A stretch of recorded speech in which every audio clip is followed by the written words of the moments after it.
Hi guys, कैसे हो आप सब। आई होप आप सबकी प्रिपरेशन बहुत अच्छी चल रही है। LRDI में मार्क्स नहीं आ रहे और मॉक्स में 50 परसेंटाइल, कभी कभी तो एक भी क्वेश्चन सॉल्व नहीं होता। ये वाली हालत हो रही है। ट्रस्ट में मेरी भी हालत ऐसी थी। इसी सेम टाइम मैं भी ऐसा ही फील कर रही थी। But I ended up scoring 99 percentile in final CAT exam. तो आप बिल्कुल ऐसा मत सोचिए कि आप होप लूज कर देंगे कि नहीं हो पाएगा। ऐसा कुछ भी नहीं है, बहुत अच्छे से होगा। कैसे होगा वो मैं आपको इस वीडियो में बताती हूँ। और हाँ, लाइक कमेंट सब्सक्राइब करना मत भूलना। मैं ना वीडियो के एंड में कुछ बोनस टिप्स शेयर करने वाली हूँ।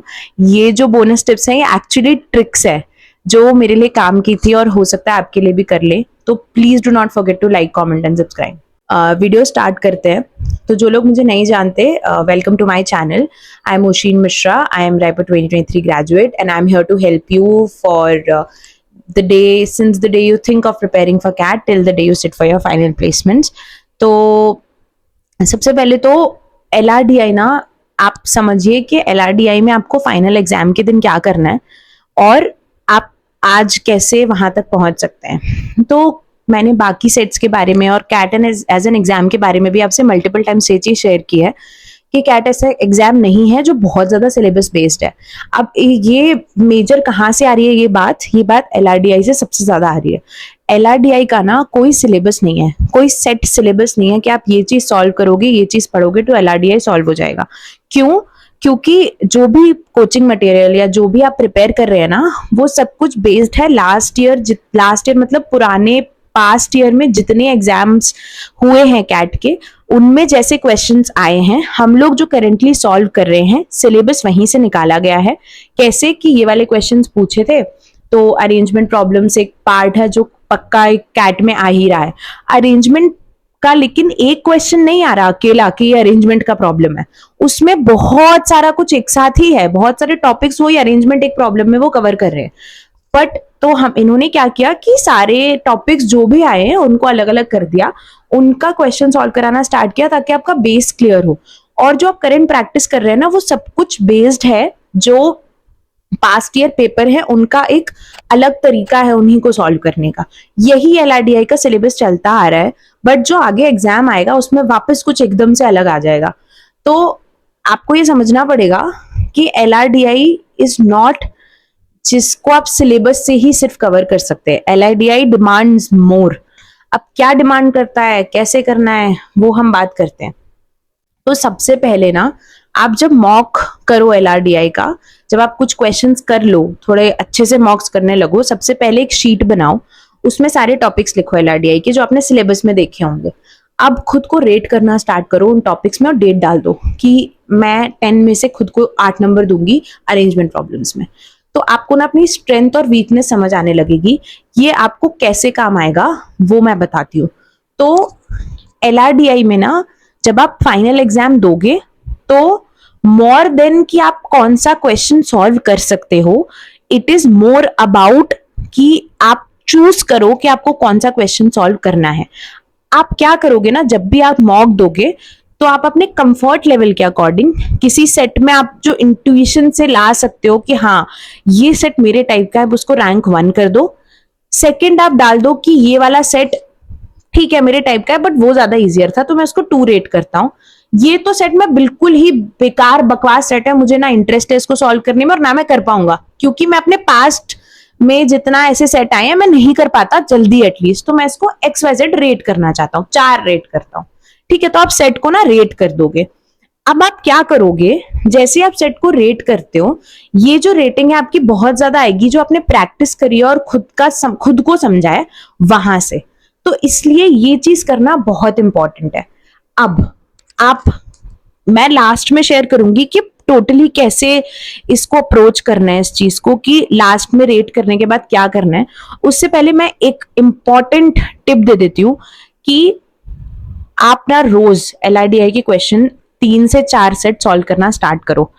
अब कैसे करोगे, आप एलीट्स ग्रिड उठा लो, एलीट्स ग्रिड की प्लेलिस्ट में से क्वेश्चन देख लो, सिर्फ क्वेश्चन देखो, या फिर पास्ट ईयर पेपर ले लो, उसमें से कोई क्वेश्चन देख लो, या फिर मॉक दिया था तो उसमें से कोई एक क्वेश्चन उठा लो। अब आप उस क्वेश्चन को बहुत अच्छे से पढ़ो।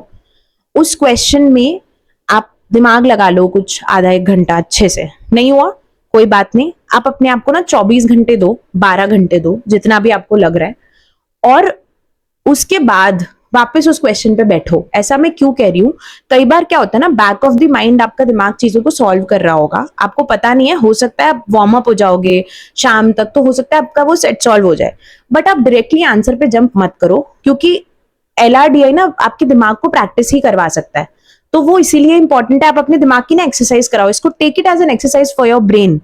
तो you approach it that way कि आप शाम तक बैठो और शाम तक सोचो कि अच्छा ये वाला क्वेश्चन ऐसे सॉल्व होना है। इससे दो चीजें होती हैं, पहला तो आप खुद जब आंसर निकालोगे तो आपको याद रहेगा कि मैंने इसमें ये अप्लाई किया था तो उस चीज से आंसर आया था, तो जब भी ऐसा कोई सिमिलर आंसर होगा you will be able to solve it probably next time जब वो एक्चुअल कैट में आता है। सेकेंड मोस्ट इंपॉर्टेंट टिप ये है कि रोज सुडोकू सॉल्व कर लो। अब सुडोकू कैसे हेल्प कर रहा है, ये भी आपकी ब्रेन की ना एक्सरसाइज करा रहा है। जब आप सुबह उठ के सुडोकू पजल देखोगे, उसको सॉल्व करने की कोशिश करोगे, आपसे शायद ना हो, 2 दिन ना हो, 3 दिन ना हो, पर आपको करना है। एक्सरसाइज तो आप करते हो ना, मसल एक दिन में नहीं बनती, but you still keep on exercising. तो आपको बस वही करना है कि you keep on doing it. हो सकता है वो ना हो सकता है 4 दिन 8 दिन तक आप सुडोकू सॉल्व करें और हो सकता है आपको बहुत बोरिंग लग रहा हो, लेकिन करो। मैंने विदाउट फेल रोज सुडोकू सॉल्व किया था। LRDI की 2 सेट्स में करती थी, लास्ट में बढ़ा दिए थे, बट शुरू में मैं रोज 2 सेट करती थी, सुबह 1 घंटा उन पे बैठती थी, और अगर नहीं हो पाता था ना तो शाम तक आई ट्रस्टेड माई ब्रेन कि शायद शाम तक ये सॉल्व हो जाए। फिर भी नहीं हो रहा है ना, तो आप सोल्यूशन देखो। अब तीसरी चीज, आप ना एक नोटबुक बना लो। ये जो एक तो आपने नोटबुक बना ली जिसमें आप ये लिखोगे कि कौन से आप स्ट्रांग हो कौन से वीक हो, उसी के साइड में एक और शीट डाल लो, वहां पे आप ये लिखना स्टार्ट करो कि नाउ कौन से क्वेश्चंस आपसे सॉल्व हुए थे या नहीं हुए थे। स्क्रीनशॉट ले लो, क्वेश्चन लिख लो, जो करना है करो, बस उसमें लिखो।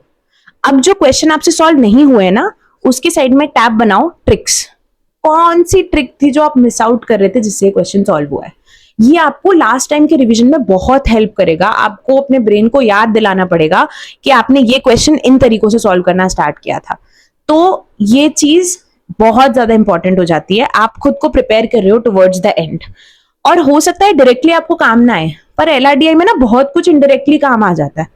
तो ये 2 चीजें जो हैं आप ये बहुत अच्छे से नोटबुक में या फिर शीट में फॉलो करना स्टार्ट कर दो, ठीक है। तो इसके अलावा जो मैं शेयर कर रही थी कि आप फाइनल में कैसे 1 2 3 आपने प्रायोरिटाइज कर लिया। अब आप क्या करोगे ना कि 1 क्वेश्चन पे आप गए, आपने देखा, आपने 7-8 मिनट लगा दिए, आपसे नहीं सॉल्व हुआ वो अभी तक, और आपको कुछ क्लियर व्यू भी नहीं दिख रहा है, तो understand, time to leave now. Second question पे चले जाओ। बिल्कुल टाइम वेस्ट मत करना, ईगो पे मत लेना। कई बार सिलेक्शन खराब हो सकता है आपको लगा आप ये सॉल्व कर लोगे पर आप नहीं कर पाओगे, यू आर नॉट परफेक्ट, तो आप चेंज कर लो, आप पिवट कर लो, आप सेकंड पे चले जाओ। तो रिमेंबर कि a genius knows when to quit. Genius is not the one जो एक ही टाइम पे एक ही चीज में लगा रहेगा, वो वन ऑफ केसेस है लाइफ में जो चलते हैं, but you should know when to quit. अब आपने क्विट कर दिया, आप सेकंड पे चले गए, अगर आपको 7 मिनट बाद भी बहुत क्लियर व्यू दिख रहा है कि ये क्वेश्चन ऐसे सॉल्व हो जाएगा, तो आप वो कर लो। तो आप यू ट्रस्ट योर सेल्फ, तो आप कर लोगे तो आप कर लो, क्योंकि LRDI में ना ऐसे नहीं होता कि एक क्वेश्चन आपसे हो गया, होता है तो पूरा सेट होता है, नहीं होता तो बिल्कुल ही कुछ नहीं होता। इसलिए LRDI is about choosing a set, knowing when to change if at all, ठीक है। अब एक और चीज जो है वो ये है कि जब भी आप LRDI के क्वेश्चंस पढ़ना ना, तो हमेशा सेट पढ़ने के बाद सॉल्व मत करना स्टार्ट करना, पहले क्वेश्चंस देखो। इससे 2 चीजें होंगी, पहले आपको पता होगा what are you solving for. ऐसा ना हो कि आप कुछ भी सॉल्व कर रहे हो वो क्वेश्चन ही नहीं है, क्वेश्चन ही कुछ और है, ठीक है। तो डायरेक्शन लेस मत जाना, नो कि आप किस चीज के लिए सॉल्व कर रहे हो। अब एक और चीज बताती हूँ, सिर्फ एक क्वेश्चन मत पढ़ना कि पहला क्वेश्चन पढ़ लिया।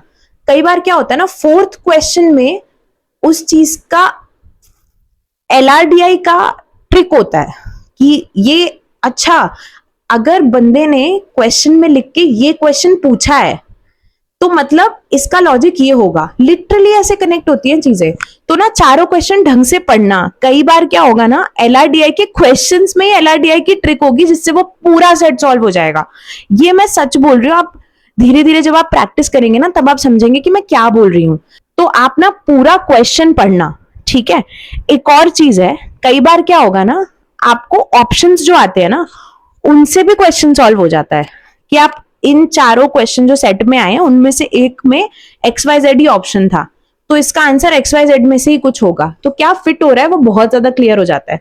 तो ये चीज ध्यान रखना कि आप एक बार क्वेश्चन पढ़ लो, उनके ऑप्शंस देख लो, हो सकता है कि उनमें कहीं आंसर छुपा हुआ हो। ये इतनी इंपॉर्टेंट ट्रिक है and I have no idea इसके बारे में कोई बात ही क्यों नहीं कर रहा है।